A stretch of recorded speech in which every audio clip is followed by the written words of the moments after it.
continuidade agora ao culto, a gente vai passar para o momento da mensagem. E antes um pouquinho eu queria apresentar o pastor Wagner, né? Ele tem dois vínculos, tanto com a Igreja Presbiteriana da Lapa, quanto com o Desafio Jovem. Eu o conheci em 2007, 9 anos, faz 9 anos já. Ele foi fazer uma viagem missionária numa cidade chamada Itambacuri, no norte de Minas Gerais, perto de Teófilo Otoni, aquela região lá. 25 mil habitantes tem a cidade. E com um grupo de, não sei quantos, uns 30, talvez uns 20, 30 mais ou menos, 10% deu para pegar da população, mais ou menos, na época. Né? E a partir de então, eu conheci o reverendo Wagner, aumentei o meu contato. Eu admirei demais a questão dele se vincular com irmãos de outras denominações, cristãos, crentes, mas de outras denominações. E ele se relaciona com outros cristãos que estão por aí, que são servos de Deus.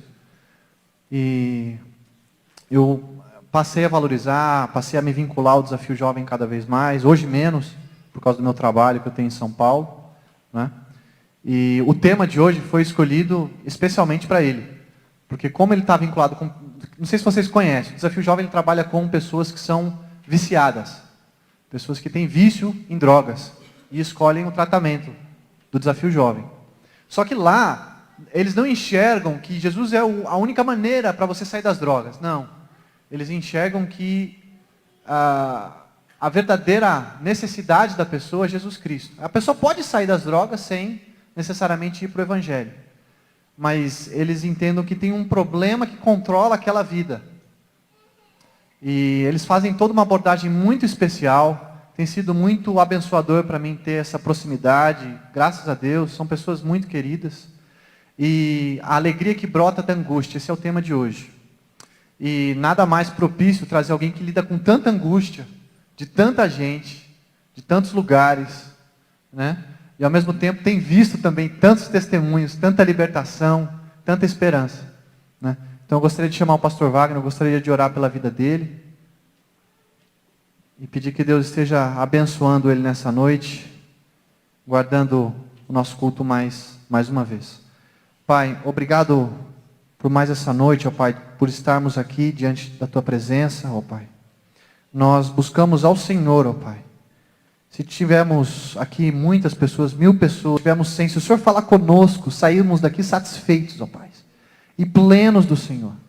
Nós pedimos que o Senhor venha falar conosco nessa noite, ó Pai. Somos falhos, somos pecadores, ó Pai. Mas sabemos que o Senhor transforma as nossas vidas, ó Pai. Ó Pai, venha que o Senhor venha ungir a vida do pastor Wagner, que ele venha falar palavras que venham de Ti, ó Pai. Dê sabedoria ao seu coração, assim como o Senhor o transformou há muito tempo atrás.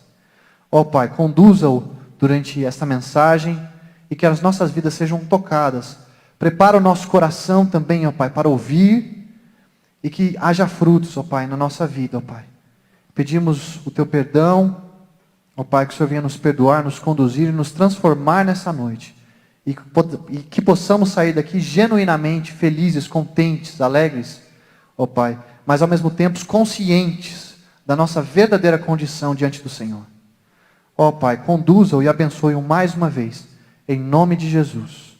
Amém.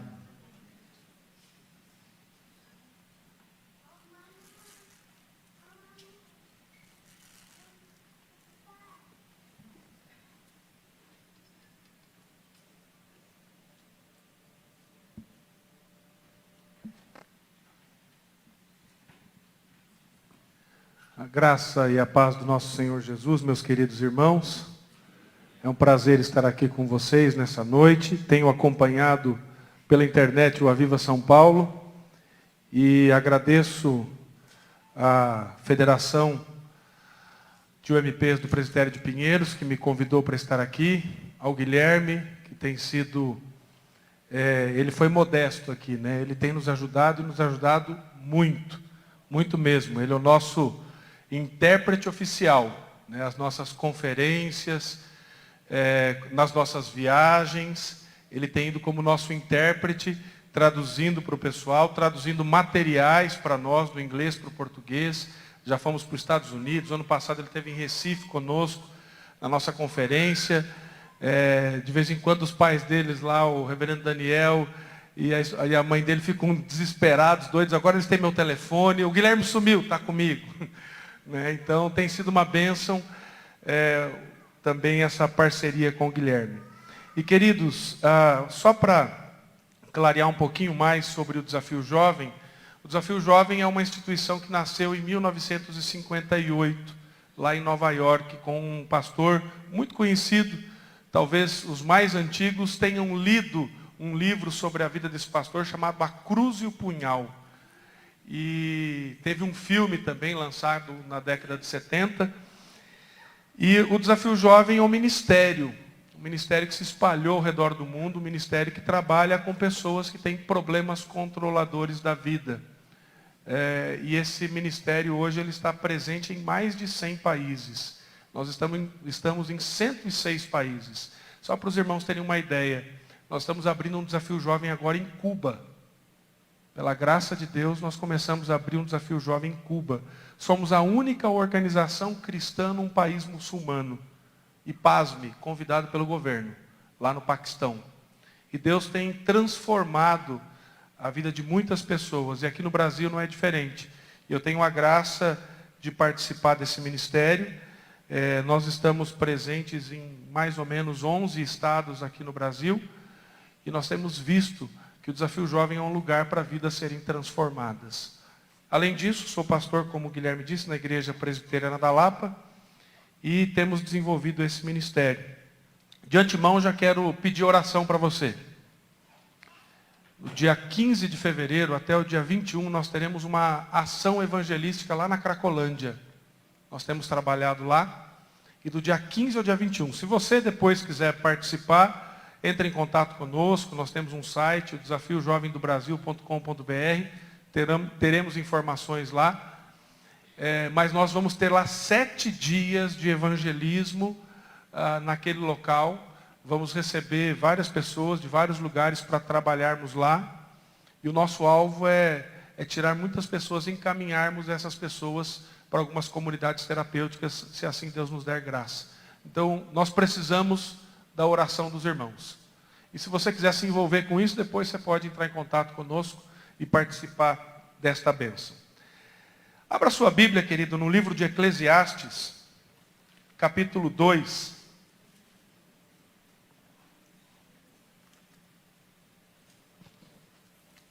Nós vamos ler dos versos de 1 a 11.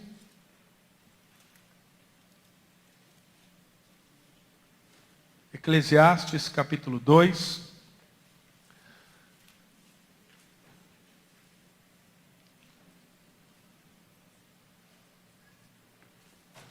Verso 1 ao verso 11, assim nos diz a palavra do nosso Deus. Disse comigo, vamos, eu te provarei com alegria. Goza, pois a felicidade, mas também isso era vaidade. Do riso disse, é loucura, e da alegria de que serve? Resolvi no meu coração dar-me ao vinho, regendo-me contudo pela sabedoria, e entregar-me à loucura, até ver o que melhor seria que fizessem os filhos dos homens debaixo do céu, durante os poucos dias da sua vida. Empreendi grandes obras, edifiquei para mim casas, plantei para mim vinhas, fiz jardins e pomares para mim, e nestes plantei árvores frutíferas de toda a espécie. Fiz para mim açudes, para regar com eles o bosque, em que revender-se-iam as árvores. Comprei servos e servas, e tive servos nascidos em casa. Também possuí bois e ovelhas, mais do que possuíam todos os que antes de mim viveram em Jerusalém. Amontoei também para mim prata e ouro, e tesouros de reis e de províncias. Provi-me de cantores e cantoras, e das delícias dos filhos dos homens, mulheres e mulheres. Engrandeci-me, sobrepujei a todos que viveram antes de mim em Jerusalém. Preservou também comigo a minha sabedoria. Tudo quanto desejaram os meus olhos, nada não lhes neguei. Nem privei o coração de alegria alguma, pois eu me alegrava com todas as minhas fadigas, e isso era a recompensa de todas elas. Considerei todas as obras que fizeram as minhas mãos, como também o trabalho que eu, com fadigas, havia feito. E eis que tudo era vaidade e correr atrás do vento. E nenhum proveito havia debaixo do sol. Vamos orar mais uma vez, irmãos? Senhor, nós estamos o adorando nesta noite, prostrados diante de Ti. E agora queremos ouvir a Tua voz através da palavra exposta. Que o Senhor possa falar conosco. Que o nosso coração, Senhor, esteja pronto a receber a Tua instrução. Esse é o desejo do nosso coração. Esse é o desejo da nossa alma, em nome de Jesus. Amém. Como disse aos irmãos, eu trabalho com pessoas com problemas controladores da vida. O que é um problema controlador da vida? É só uma pessoa que usa drogas? Não. Não. Todos nós podemos ter problemas controladores da vida. Por quê? Porque o problema controlador da vida pode ser uma coisa boa. Como comer, por exemplo. Não é gostoso comer? Quem não gosta de comer? Né? Você vai numa churrascaria, tem aquela picanha, e você quer degustar daquilo. Mas algumas pessoas, infelizmente, perdem o controle com algumas coisas. E perdem o controle com a comida, por exemplo. Então a comida, que é uma coisa essencial e boa para a nossa vida, pode se tornar um problema controlador da vida. Porque um problema controlador da vida é tudo aquilo que bloqueia o nosso crescimento espiritual e o nosso relacionamento com Deus. Então podem ser coisas boas, como comida. Pode ser também, por exemplo, a prática de um esporte. Quando você começa a ficar fissurado por aquilo, isso pode se tornar um problema controlador da vida. Pode ser um relacionamento, e você passa a ter uma codependência da outra pessoa, do indivíduo, e eu não consigo viver sem ela, e eu pressiono, eu sufoco essa pessoa de tal maneira que isso passa dos limites. Então coisas boas podem se tornar problemas controladores da vida, como as coisas ruins, como o uso de álcool, drogas. A gente faz essa separação, mas álcool é droga também, considerado pela Organização Mundial da Saúde. Então, drogas lícitas e drogas ilícitas, assim fica mais claro. Isso, de fato, essas coisas são problemas controladores da vida. E o fato é, irmãos, que cada dia mais eu vejo pessoas angustiadas. Pessoas buscando o sentido, a razão da sua existência.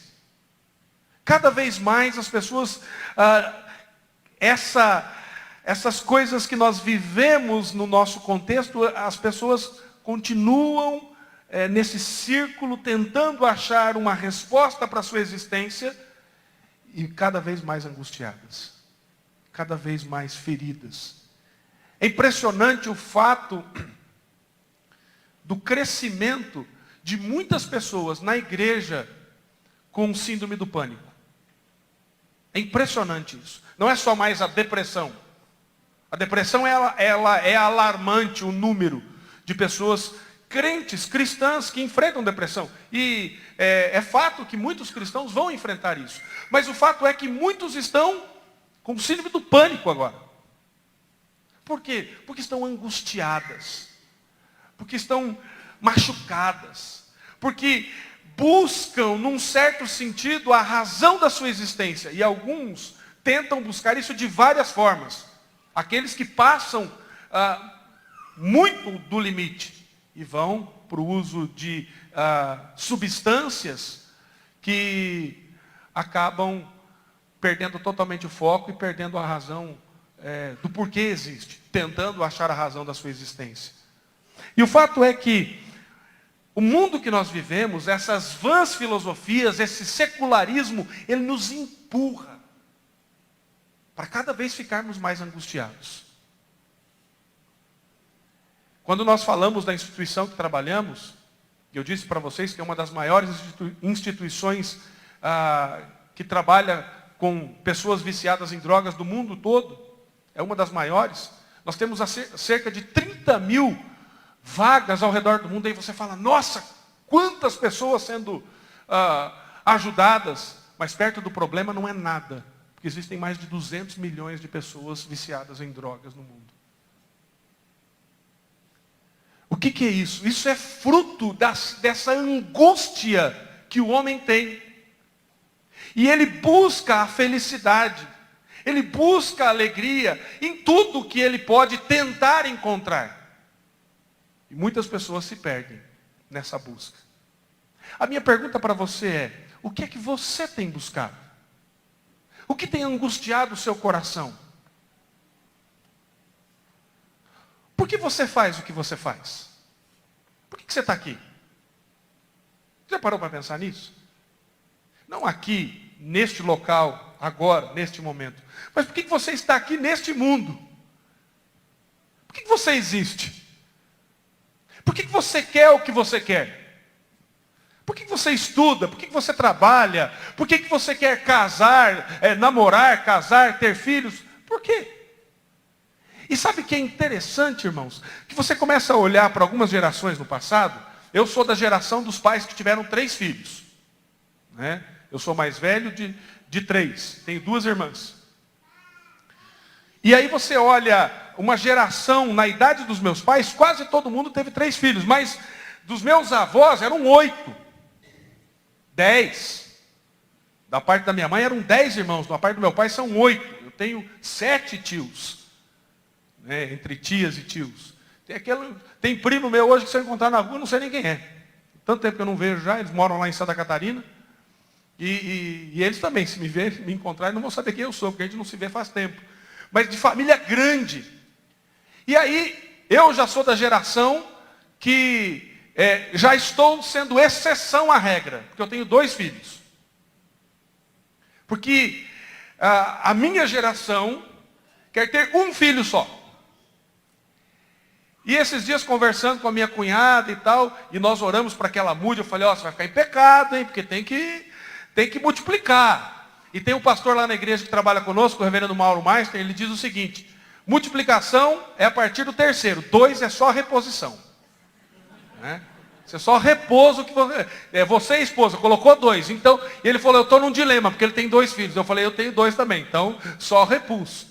Multiplicação é a partir do 3º. Só que o fato é que os jovens que querem casar hoje, não querem nem ter filhos mais. E alguns pensam assim, eu colocar filho nesse mundo? De jeito nenhum. Nessa loucura desenfreada, já basta eu que não consigo viver com os meus dilemas. Imagina colocar uma criança nesse mundo. É doido, é louco quem faz filho hoje. Não é o que a Escritura diz. Mas o secularismo, o mundo, ele nos impulsiona para estas filosofias vãs, e isso tem entrado na nossa vida de tal maneira e nos dominado de tal forma, que a gente não vive mais a Escritura. Nós vivemos debaixo de uma vida do medo. E posso até dizer que alguns vivem debaixo de uma teologia do medo. Aí quer ser vencedor, quer ser o cara. Por quê? Porque não está mais submisso à vontade de Deus, mas existe a supremacia do eu. E quando eu não consigo, eu fico com medo. E é fato, irmãos, que esse vazio, essa busca, ela é presente. E nós lutamos com isso. Eu, você, nós lutamos com isso. Dostoiévski escreveu, há no homem um vazio do tamanho de Deus. Essa é a razão. Nós somos criados à imagem e semelhança de Deus. E só Deus pode preencher esse vazio. Mas o que nós fazemos? Nós queremos preenchê-lo com outras coisas. E quando nós olhamos para o livro de Eclesiastes, esse livro, ele é um livro enigmático. Ele desafia o nosso entendimento. Ele nos deixa perplexos diante de algumas situações. Porém, é um livro que faz um esquadrinhamento da experiência do homem. E diz o pregador, apliquei o coração a esquadrinhar e a informar-me com sabedoria e tudo quanto sucede debaixo do céu. Este enfadonho trabalho impôs Deus aos filhos dos homens, para nele os afligir. Atentei para todas as obras que se fazem debaixo do sol, e eis que tudo era vaidade e correr atrás do vento. E aqui nós vemos um ponto crucial nesse livro. Pois o autor aqui, denominado de pregador, ele mostra essa grande tensão nesse livro, no livro do Eclesiastes. E para nós entendermos essa mensagem, é importante nós entendermos o que ele está transmitindo aqui nos versículos que nós lemos. Qual é o sentido de vaidade? O que ele quer dizer exatamente com isso? E aqui vaidade, irmãos, não é aquele indivíduo, uma pessoa vaidosa, que se cuida, né? Faz a barba direitinho, corta o cabelo, ele é todo, passa aquela base na mão, os homens aí, os metrosexuais, né? Aqueles caras que, né? Enfim, não é esse tipo de vaidade. Aquele indivíduo é vaidoso. Não é isso. A ideia de vaidade aqui é tudo aquilo que é incompreensível. E ele chama de vaidade aquilo que ele não entende, algo que é efêmero, que não é concreto. E aí é interessante olhar que no hebraico a palavra efêmero é a mesma para espírito, ruá, vento. E aqui, meus irmãos, vemos uma incompreensão diante de todas as obras, e ele procura sentido nas coisas, naquilo que é incompreensível. E diante de tudo isso, ele declara que isso é correr atrás do vento. Você já correu atrás do vento? Já tentou segurar o vento? E quando ele usa essa expressão, correr atrás do vento, ele está se referindo a estar dentro de um círculo fechado, algo em si mesmo. E diante disso, eu gostaria de falar com os irmãos da alegria que brota na angústia. E o pregador, ele tem esse conflito aparente, esse conflito diante da sua existência e das obras realizadas por ele no mundo. E é interessante que a inconstante, ele se vê diante disso, diante da inconstante alegria que o mundo traz. Isso traz angústia para ele. Isso gera angústia. E veja os versos de 1 a 3. Diz assim: disse comigo, vamos, eu te provarei com alegria. Goza, pois, a felicidade. Mas também isso era vaidade. Do riso disse, é loucura. E da alegria, de que serve? Resolvi no meu coração dar-me ao vinho, regendo-me contudo pela sabedoria, e entregar-me à loucura, até ver o que melhor seria que fizessem os filhos dos homens debaixo do céu durante os poucos dias de sua vida. O homem, ele não fica satisfeito com a existência sem significado. Nós procuramos significado. Nós temos um irresistível ímpeto para encontrar a razão da vida. Por que é que nós estamos aqui? Qual é o nosso objetivo? Nós temos esse desejo incontrolável de encontrar a razão da nossa existência. Mas isso, para a maioria das pessoas, se torna algo pesado, enfadonho. Pois as respostas não são encontradas. As respostas não são encontradas. E nessa tentativa de encontrar uma resposta significativa para a vida, nós vemos as pessoas se lançando nas experiências da vida, tentando reger a sua vida pelas experiências, para encontrar a resposta. Para encontrar a felicidade, encontrar uma solução para a sua vida. E o pregador reflete esse pensamento, e ele diz, nesses 3 primeiros versículos, que ele tenta fazer isso. E aí, no verso 3, ele diz, resolvi no meu coração dar-me ao vinho, regendo-me contudo pela sabedoria, entregar-me à loucura, até ver o que melhor seria que fizessem os filhos dos homens debaixo do céu, durante os poucos dias da sua vida. E aí vem um outro dilema. Nós temos pouco tempo para resolver isso. E aí você pensa assim, mas eu vou viver uns 100 anos. Se você pensar na eternidade, 100 anos não é nada. É pouco tempo. Essa é a reflexão que ele faz. E aí o que o homem faz? Se entrega aos prazeres. Se entrega aos prazeres que o mundo oferece. E nas experiências da vida ele tenta encontrar a resposta. Porém, o que nós temos visto? quanto mais o homem tenta deleitar-se nos prazeres e nas alegrias dessa terra, mais insatisfeito o homem fica. Ele desfruta, ele se deleita, ele tem alegria no momento que desfruta daquilo, no momento que vive determinadas situações e circunstâncias, porém quando elas passam, a angústia, a tristeza, o vazio, a ansiedade, a constante procura por uma razão, voltam a assolar o coração do homem. Ele volta a estaca zero. É interessante quando você pensa em pessoas que são viciadas em droga, por exemplo. Se você já assistiu algum programa, tem passado alguns por aí de vez em quando, de pessoas que são viciadas em crack. Sabe onde é que está o prazer do crack? Não está na pedra que ele está usando, está na próxima. Você percebe a insatisfação? E aí por isso que o usuário de crack é chamado, inclusive pelos próprios usuários, de nóia. Sabe por quê? Porque ele vive numa paranoia. Porque ele quer a próxima, ele quer a próxima, ele quer a próxima, ele quer a próxima. Ele está usando aquela, mas ele já está pensando em como ele vai conseguir dinheiro para usar a próxima. Você percebe a insatisfação? Ele quer mais, ele quer mais. Então ele tem prazer naquilo? Lógico que tem. Se não fosse bom, ele não sentisse prazer naquele momento, a sensação não fosse boa para ele, ele não ia usar aquilo. Mas é interessante quando você fala de qualquer tipo de comportamento, não só do uso de drogas. Todo mundo passa por esses estágios. Nós podemos pegar, por exemplo, o estágio do alcoolismo. O indivíduo quando começa, ele começa com a experimentação. Ele experimenta. E ele tem uma satisfação quando ele usa. E aquela satisfação, aquele relaxamento que traz o uso daquela substância ou de algum comportamento, ele quer repetir isso. Então ele começa a repetir esse comportamento. E aí ele então começa a passar por um outro estágio. É o que nós chamamos de uso social.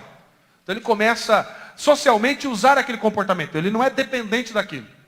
Depois ele passa e ele tem um grau de satisfação alto ainda. Mas depois de um tempo ele passa para o que nós chamamos de preocupação diária.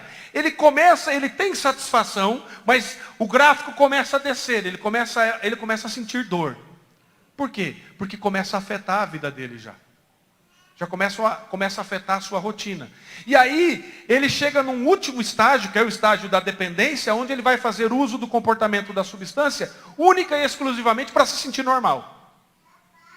Porque ele não consegue mais se sentir normal. Então ele precisa daquele comportamento. Mas perceba, nós somos assim, nós não somos satisfeitos com nada. Na Escritura nós vemos um exemplo disso quando nós olhamos para o filho pródigo. Ele chega para o pai, pede o dinheiro, você conhece a história, e ele vai, e ele não se contenta em simplesmente gastar um pouco do seu dinheiro, mas ele perde todo o dinheiro. E ele chega no fundo do poço. E aí quando ele chega lá no fundo do poço, ele percebe que na casa do pai dele, ele seria tratado muito melhor. E aí então ele volta para a casa do pai.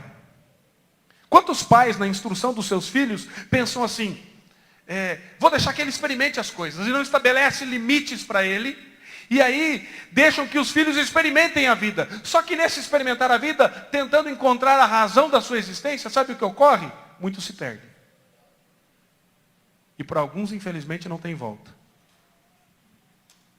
Essa tentativa acaba destruindo, e a pessoa acaba sendo destruída no meio do caminho. O fato é aqui, meus irmãos, que o pregador, ele fala de tudo isso, e ele diz que você buscar a solução nestas coisas, nos prazeres e nos deleites desta terra, que tudo isso é vaidade, é correr atrás do vento, é efêmero, é passageiro. Nada disso vai nos satisfazer. Nós buscamos em tudo e continuamos na angústia. Continuamos angustiados, sem ter a verdadeira felicidade. E sabe por que isso acontece, irmãos? Porque nós temos esse vazio. Mas sabe o que é pior, meus irmãos? Em relação aos prazeres do mundo? É que Tem crente em Cristo Jesus querendo buscar se deleitar nos prazeres. Se deleitar nos prazeres dessa terra. Nós temos visto, infelizmente, uma juventude na igreja que não obedece às Escrituras. Uma juventude que tem se deleitado nos prazeres, achando que não tem problema. E muitos criam uma ética para justificar suas ações, para justificar o seu pecado. Portanto, nós temos que voltar às práticas das primeiras obras. Muitos aí, para alguns conceitos, eles pensam assim, isso é coisa do passado. Isso é coisa que nós não devemos mais observar. Não, a nossa geração é outra, a nossa geração mudou. A Escritura nos orienta a obedecer. E aqui, irmãos, nós estamos vivendo o que nós chamamos da supremacia do eu. Importa o que eu sinto, importa o que eu penso, não importa o que a palavra diz. Não importa o que a Escritura nos orienta. Portanto, meus irmãos, os prazeres e os deleites desta terra lhe trarão alegria, sim, no momento em que você desfruta daquilo. Mas quando você passar por essa experiência, a angústia vai voltar. Mas o pregador, ele também olha para a inconstância daquilo que ele faz, das obras realizadas. Isso gera mais angústia nele. E aí, nós vemos aqui que muitos de nós buscamos sentido para a nossa vida naquilo que fazemos. E eu falei lá no começo sobre problemas controladores da vida, né? Tem muita gente que se lança no ministério na igreja porque tenta realizar algo para encontrar sentido para a sua vida.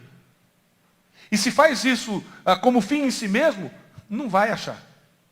Se não faz como consequência de uma transformação em Cristo e de uma nova vida em Cristo Jesus, fazendo para Deus de fato, não vai achar significado. Então um ministério não vai resolver o seu problema. Fazer algo não vai resolver o problema. Então, nós vemos aqui o pregador dizendo, a partir do verso 4, empreendi grandes obras, edifiquei para mim casas, plantei para mim vinhas, fiz jardins e pomares para mim, e nesses plantei árvores frutíferas e de toda espécie. Fiz para mim açudes, para regar com eles o bosque, em que revender-se-iam as árvores. Comprei servos e servas, e tive servos nascidos em casa. Também possui bois e ovelhas, mais do que possuíram todos os que antes de mim viveram em Jerusalém. Amontoei também para mim prata, ouro e tesouros de reis de províncias. Provi-me de cantores e cantoras e das delícias dos filhos dos homens, mulheres e mulheres.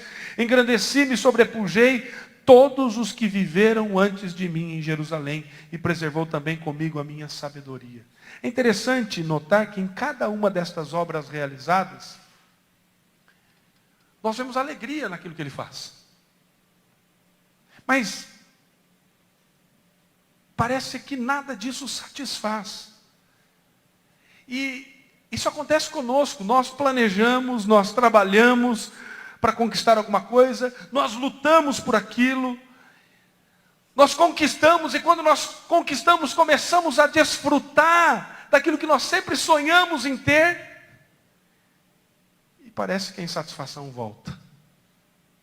E aí aquilo não preencheu. E queremos mais, e buscamos mais, e nunca estamos satisfeitos. É como a criança que ganha um presente de aniversário, né? Quarta-feira foi aniversário do meu filho mais velho. Ele completou 4 anos. E eu estou de férias até hoje. Hoje é o último dia. Amanhã eu volto a trabalhar. E eu viajei para a casa dos meus pais e tudo mais. Meus pais moram lá em Santa Catarina. Fui para lá. Cheguei lá. Ele ganhou presentes. Meu filho é fissurado nos Transformers. Ele gosta demais dos Transformers. Então tem as coleções dos Transformers. Ele entra na internet, no YouTube, ele vai lá, né, e vê lá, papai, olha aqui o Transformer, esse aqui é o Bumblebee, esse aqui é o Optimus Prime, o Lockdown, o Megatron, e começa a falar o nome dos... Eu já sei todos, né, porque tem que conhecer. E essa aqui é a coleção dos Rescue Bots, e assim vai. E aí ele chegou lá, e aí nós tínhamos algo que ele tinha que realizar, e ele fez, então ele ganhou um presente por isso. E aí nós compramos. E aí eu fui comprar um que era o Lockdown, que ele queria muito aquele lá, mas aí compramos, estava quebrado. Aí foi lá, trocamos. Ele pegou o Bumblebee amarelo. Aí o Bumblebee amarelo para cá e brinca com ele, vai para lá. E aí a minha mãe chegou e falou assim: Enzo, nós vamos lhe dar um presente. Vai me dar um presente, vovó? Ai, que legal, e não sei o quê. Você vai na loja e vai escolher. Chegou lá, tinha o Bumblebee preto. Aí ele comprou o Bumblebee preto. E aí o Bumblebee amarelo já não servia mais, agora era o preto. E aí estava com o preto e brincava e tal, e brincou, e ficava para lá, e queria sair, levar o brinquedo, e ia para lá, e onde ia estava com o brinquedo. Aí a minha irmã veio e deu um outro Transformers para ele. E aí ele, mas o Bumblebee preto ainda estava com ele. Ele pegou o outro que era mais legal, né? E foi, tal. Agora chegou, quarta-feira, foi o aniversário dele. Aí nós fomos numa loja, eu estava aqui no interior de São Paulo, na casa do meu sogro e da minha sogra. Aí fomos lá, no shopping e tal. Olha, filho, tem esse aqui, tem esse aqui, tem esse aqui, tem esse aqui. Qual que você quer? Tem que escolher um. Aí ele olhou, colocamos assim, todos no chão, assim, né? Aí ele pegou um, eu quero esse aqui, papai. E aquele. Eu falei, não, vai ser só um. Ele queria todos. Mas só que nessa altura, o Bumblebee preto já ficou de lado. Agora é o Heatwave, que era o vermelho, né? O carro bombeiro e tudo mais. E olha, papai, tem isso, e brincando. E você percebe essa prática? É um, é outro. Embora ele goste muito dos brinquedos, daqui a pouco está lá de lado. Porque não satisfaz. Não é assim com você? Ou é só com as crianças? A galera e a rapaziada, saiu um smartphone novo. Nossa, iPhone 6, eu tenho que ter. Porque se eu tiver isso aqui, a minha vida vai mudar. Sonho, né? Muda, mas demora. E aí você quer aquilo, e saiu um novo, você já vê uma forma de vender, que você tem que comprar um novo, porque você tem que ter um mais novo, você tem que ter o último. E você vê as pessoas desenfreadas, é o carro, é o smartphone, é o computador, é o sapato, é a roupa, é tudo. Mas nada nos satisfaz. Nada nos satisfaz. A nossa vida não muda. E diante disso a gente fica pensando, por que não muda? Por que nada muda? E é interessante que o pregador ele diz assim, tudo quanto desejaram os meus olhos, nada lhes neguei, nem privei o coração de alegria alguma, pois me alegrava com todas as minhas fadigas. Você consegue imaginar o que é desejar tudo e ter tudo? A gente deseja algumas coisas, mas a gente não consegue ter, né? Algumas você até gostaria de ter, mas não consegue. Agora você consegue imaginar um indivíduo assim, eu quero isso, ele tem. Eu quero aquilo, eu tenho. Salomão era assim. O pregador aqui era dessa maneira. Ele tinha tudo, absolutamente tudo. Desejava algo, ele tinha. Você consegue imaginar isso? E nada trazia satisfação. Nada trazia satisfação. Tudo isso era vaidade, era correr atrás do vento. Isso não tem valor, não tem proveito nenhum debaixo do sol. Você sabe por que isso, queridos? Deus fez uma coisa comigo e com você, em que absolutamente nada que existe nessa terra irá preencher o nosso coração.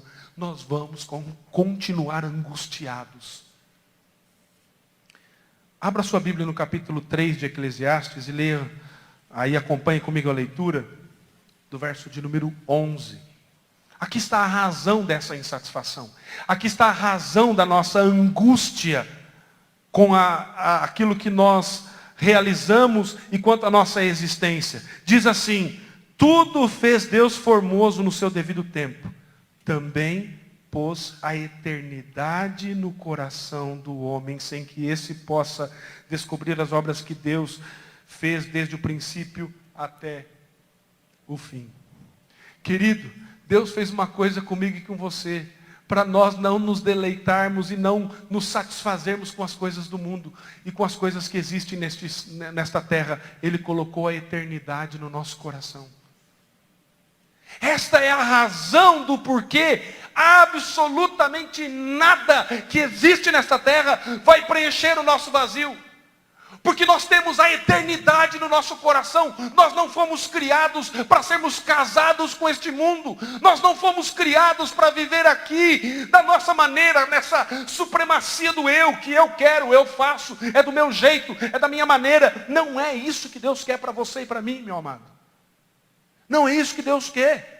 Deus nos criou no tempo, neste mundo, mas colocou a eternidade no coração, para que nós não nos apegássemos a este mundo passageiro. A nossa vida aqui, ela é um sopro, é um curto espaço de tempo. O que é 100 anos perante o infinito, perante a eternidade? E você está preocupado com o que vai comer amanhã e vai vestir amanhã? Se você está desempregado ou não, é óbvio que essas coisas são legítimas e nos angustiam. Mas nós vivemos na perspectiva da eternidade. Nós vivemos, como o apóstolo Paulo diz, para mim o viver é Cristo e o morrer é lucro.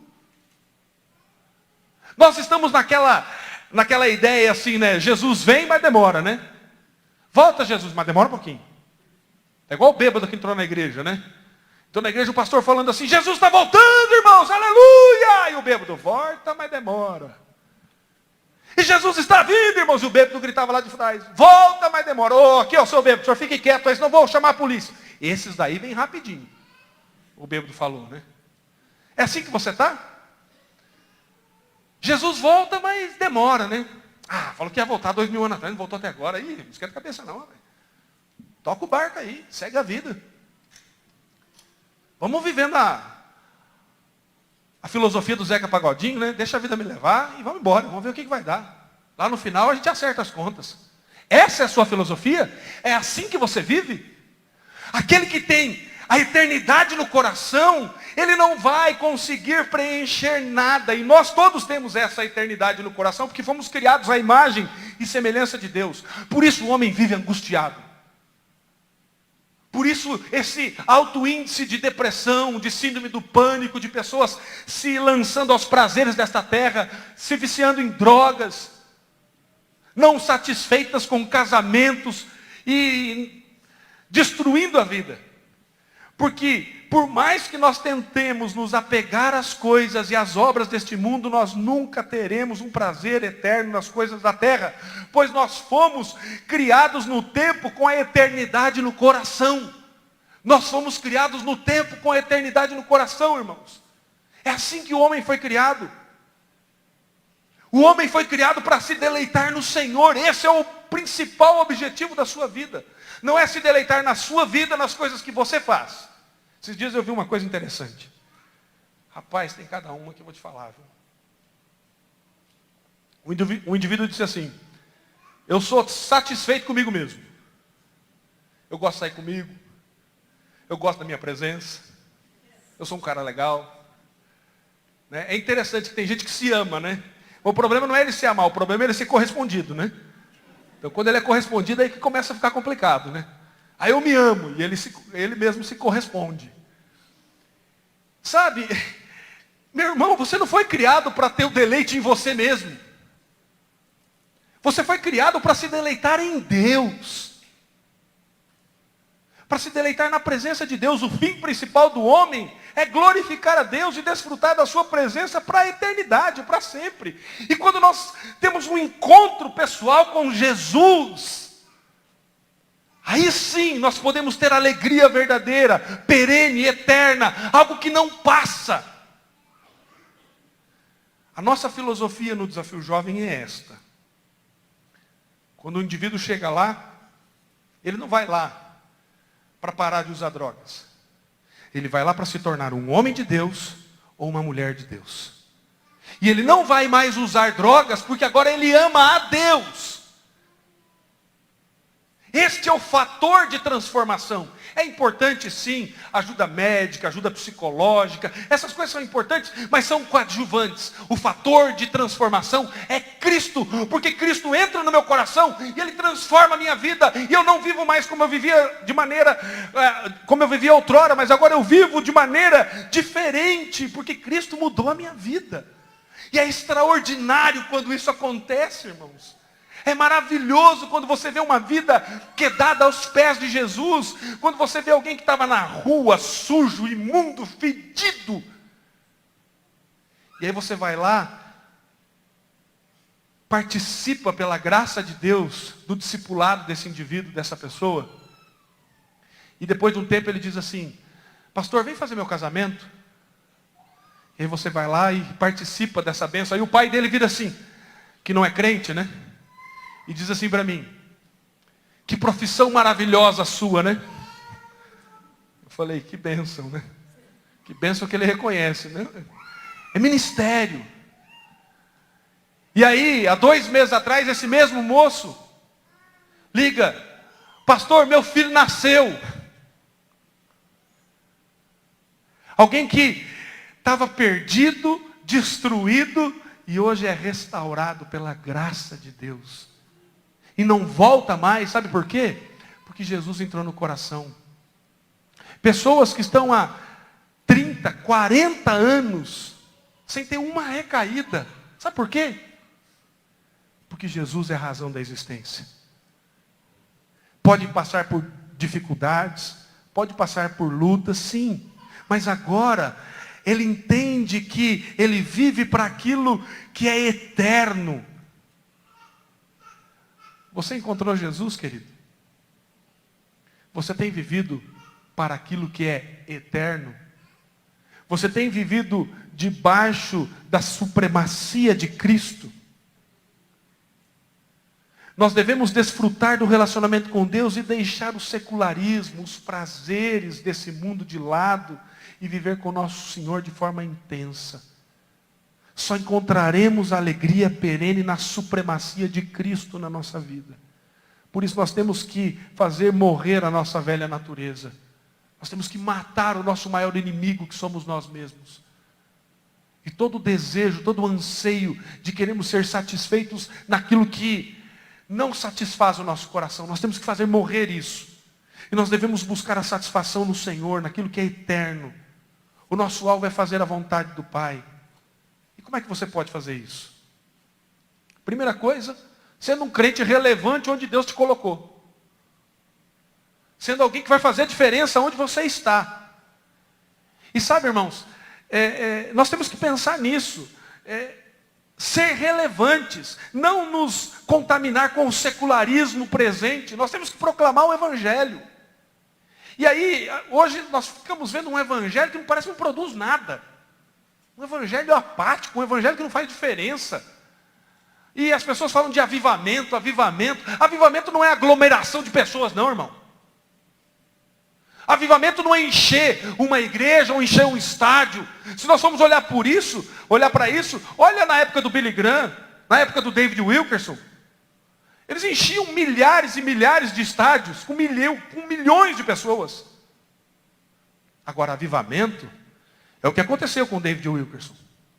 Quando ele estava na casa dele e ele faz um pequeno balanço da vida dele. Isso lá em 1958. Ele percebe que ele passava 2 horas por dia na frente da televisão. Sabe o que ele resolveu? Vender a televisão. Ele vendeu a televisão dele por $100. Dinheiro pra caramba na época. E aí sabe o que ele foi fazer? Essas 2 horas ele foi para o escritório dele. E foi onde Deus falou com ele. Quando ele abriu uma revista, a revista Life, tinha foto de 7 rapazes que estavam sendo condenados por assassinato de um rapaz chamado Michael Femer. E Deus falou com ele: vá para Nova York e ajude aqueles rapazes. Um pastor da Assembleia de Deus, do interior dos Estados Unidos, da Pensilvânia, numa cidadezinha chamada Phillipsburg. 8 horas de viagem até Nova York. E ele vai. E chega lá em Nova York, sabe o que ele faz? Ele tenta entrar no tribunal para falar de Cristo para aqueles rapazes. Obviamente não deixaram. E aí quando ele sai, ele está com a Bíblia na mão e a turma diz assim: reverendo, o que o senhor tem na mão? Ele: uma Bíblia. Levanta para que a gente possa ver. Ele levanta, tira uma foto dele e publica em todos os jornais. E as gangues ficam conhecendo ele, e ele começa a ter acesso às gangues, ele vai e volta da cidade dele, e ele começa a evangelizar, e essa história se torna conhecida, e pessoas, aí depois, Elizabeth e John Gerrill escrevem o livro A Cruz e o Punhal, juntamente com David Wilkerson, e essa história se torna mais conhecida ainda. Esse livro é traduzido em 30 idiomas, e aí, Muitas pessoas são tocadas por essa atitude. Qual? Desligar a televisão e orar. E obedecer à voz do Senhor. E hoje essa organização está presente em mais de 100 países. E tem mais de 30 nações pedindo para que o Desafio Jovem se estabeleça. Porque o Desafio Jovem não é uma casa de recuperação. É um ministério de evangelismo. Sabe para quê? Para proclamar a verdade do Senhor. Para fazer a diferença. Isso sim é avivamento. Algo real, concreto. Não é só ficar na igreja adorando, glorificando a Deus. Isso é bom, é maravilhoso. Pertence à nossa prática, sim. Mas é interessante que John Piper diz uma coisa que nós pensamos e devemos pensar e refletir nisso. Ele diz assim: a adoração é o combustível para a missão. Não adianta nada você ficar adorando e não fazer nada. Não vai ter resultado nenhum. Nós temos que adorar, e essa adoração deve gerar em nós o desejo sincero de proclamar as verdades do reino. Clamar: Senhor, venha o teu reino. Isso é avivamento. Quando você proclamar e as pessoas começarem a confessar pecados, começarem a ter a vida transformada, a vida modificada. Então nós temos que parar de brincar de igreja, irmãos. Nós temos que parar de brincar que servimos ao Senhor. Nós temos que de fato servir ao Senhor. Nós devemos levar isso em consideração. Porque se eu fui alcançado pela verdade de Cristo, se esse vazio que eu tinha agora foi preenchido, aí sim eu posso ter alegria. E é extraordinário, irmãos. Não tem preço de fato quando você é usado por Deus e vê alguém sendo transformado. Quando você vê Cristo invadindo o coração de alguém que está quebrado, podre, sujo, e agora é lavado, transformado, redimido pela graça e pela misericórdia do Senhor. Isso traz satisfação. Essa é a comida que eu quero comer. Fazer a vontade do meu Pai. O que é que você quer para a sua vida, querido? Se você quer buscar alegria verdadeira, essa alegria só em Cristo. Só teremos satisfação naquilo que o Senhor faz. Lembre-se disso. Deus colocou a eternidade no seu coração.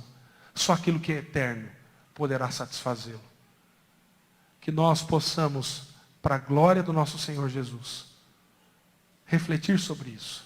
Pensar no que nós podemos fazer. E querido, semeie para a eternidade. Não semeie para as coisas que vão perecer. Como diz alguns piadistas por aí, né? Já ouviu falar que caixão não tem gaveta? Você não vai levar nada daqui, querido. Absolutamente nada. Nada, nada, nada. Portanto, o que nós temos que fazer é semear para a eternidade. Que Deus abençoe a sua vida e que você possa, em nome de Jesus, caminhar nesse sentido. Quero convidar você para orar mais uma vez.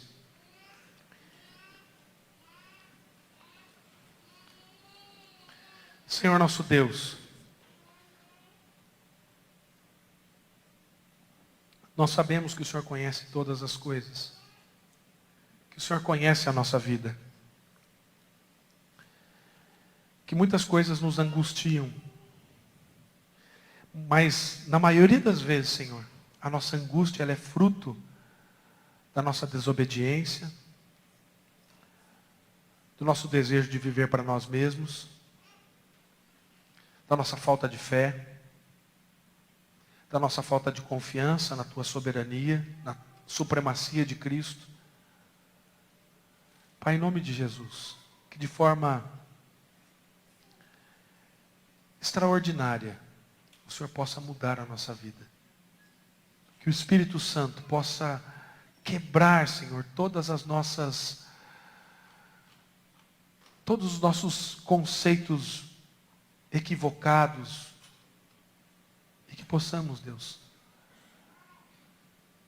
adorá-lo e semear para a eternidade, porque só aquilo que é eterno poderá satisfazer o nosso coração. Que o Senhor nos abençoe, Deus, e nos faça, Senhor, em nome de Jesus, como agentes de transformação que possam levar essa satisfação plena em Cristo para outras pessoas, para que de fato possamos experimentar um verdadeiro, real avivamento.